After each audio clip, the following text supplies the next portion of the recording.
હું જ્યારે ભાવનગર જવા નીકળ્યો એક નાઇટ હું ત્યાં રોકાણો હતો, પછી બીજા દિવસ મારે ગીર જવાનું હતું. તો એ જ દિવસે એવો મેસેજ આવ્યો હતો ઇન્સ્ટામાંથી કે આ બાજુ આવું નહીં, બાકી દેવાયત અડી જશે. તો મેં ઘણી બધી વાત કરી. મેં કીધું એવું હોય તો તારો તું મને નંબર આપ, હું તને કોલ કરીને બધી વાત કરું, બરાબર? તું જે બી હોય.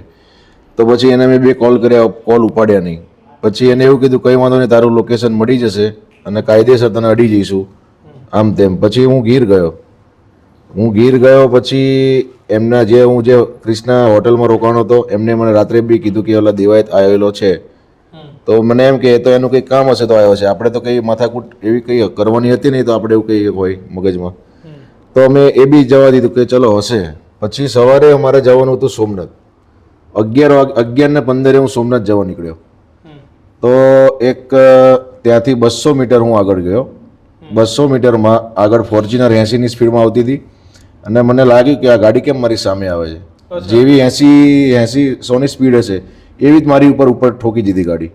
તો મેં બચવાનો ટ્રાય કર્યો. મેં કીધું હું જતો રહું સીસીટીવી કેમેરાને પાછળ, 200 મીટર પાછળ જતો રહું. પછી મેં કીધું જે હોય એક સીસીટીવીમાં પુરાવા આવી જાય. તો જેવી મેં રિવેસ ગાડી કરી એવી ને એવી જ બીજી ગાડી આવી ગઈ, ક્રેટા બ્લેક. એ બી પાછળથી ઠોકી દીધી અને 5 થી 6 વાર મને ઠોકા કરી. અને ગાડીમાંથી 15 જણા માણસો ઉતર્યા. બધાના મોઢા ઉપર બધું બાંધેલું હતું કે આપણે ઓળખી ના શકીએ કોઈને. અને જેવા ઉતર્યા, લોખંડની પાઇપો બધાના જોડે સેમ બ્લેક કલરની. એવું નહીં કે કોઈ અલગ હથિયાર. બધા જે લોખંડની પાઇપ હતી એ બ્લેક હતી અને આખી જ ગાડી તોડી નાખી અને મને બહાર કાઢ્યો દેવાયતે.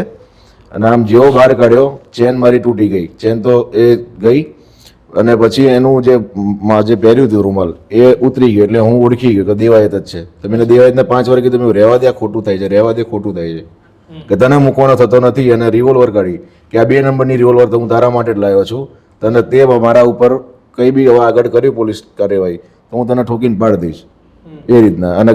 અને મને માર્યો. અત્યારે હાલમાં પગમાં 3 ફ્રેક્ચર આવ્યા છે અને હાથમાં 3 ફ્રેક્ચર આવ્યા છે.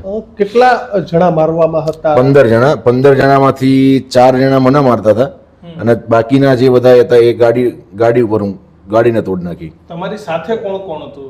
મારી સાથે મારો ડ્રાઈવર હતો અને એક મારા કુટુંબી ભાણુભા હતા.